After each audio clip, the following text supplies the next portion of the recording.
Get him! Charlie! Good boy.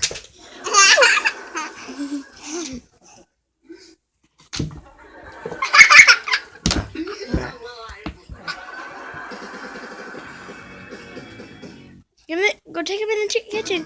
Put him in the kitchen. No, in the kitchen. In the kitchen. You and Joey have known each other for so long. I've never known about you. Oh, that's because he had a falling out. Oh, he's getting away. He's getting away. Hit my mom with a car.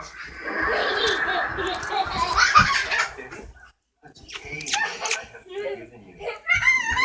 We're friends again. Don't hit me. Is your mom okay? Please, we're trying to have a conversation. Wow, you're a lot nicer on Days of Our Lives. Days of Our Lives. That's why you look so familiar. What? What? Do you not know each other?